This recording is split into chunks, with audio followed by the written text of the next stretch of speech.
بسم اللہ الرحمن الرحیم نحمدہ و نصلی علی رسولہ الکریم اما بعد۔ میرے محترم بھائیوں اور دوستوں اور بزرگوں، ہمیں اللہ تعالیٰ کی ذات کا دل کی گہرائیوں سے شکر ادا کرتے رہنا چاہیے۔ آئیے زبان کا شکر بھی بہت لازمی ہے، زبان کا بھی شکر کے ذریعے اس کی نعمتوں کا ذکر فرمائیں۔ زبان کا شکر کیا ہے؟ اللہ تعالیٰ کی نعمتوں کا اعتراف کرنا، یہ ماننا، اور اللہ تعالیٰ کی تعریف کرنا، اور ان نعمتوں کا اعتراف کرنا کہ اللہ تعالیٰ کی عطا کردہ ہیں۔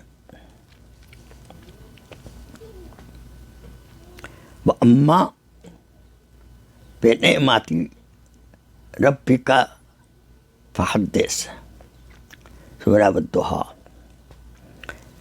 ترجمہ: اپنے رب کی نعمتوں کو بیان کرتا رہے،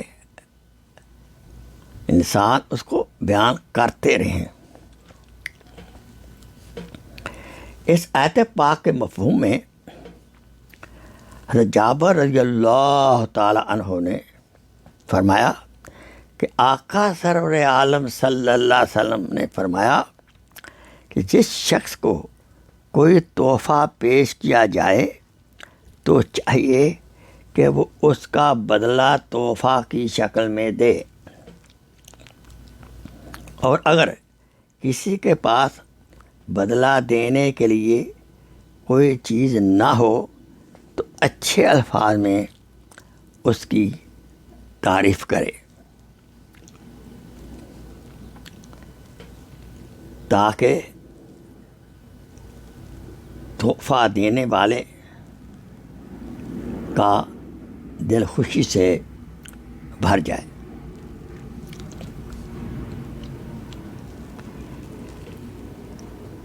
اس حدیث پاک میں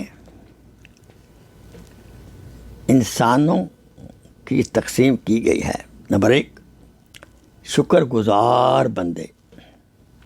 نمبر 2، ناشکرے اور اللہ تعالیٰ کی نعمتوں کو چھپانے والے۔ نمبر 3، بظاہر ان نعمتوں کا دکھاوا کرنے والا، حالانکہ وہ ان نعمتوں کا اہل نہیں ہے۔ اللہ تعالیٰ سے دعا ہے اللہ تعالیٰ ہمیں ظاہراً باطناً شکر گزار بندہ رہنے کی توفیق عطا فرمائے۔ وآخر دعوانا ان الحمدللہ رب العالمین۔ Please share this video as a صدقہ جاریہ۔ جزاک اللہ خیر۔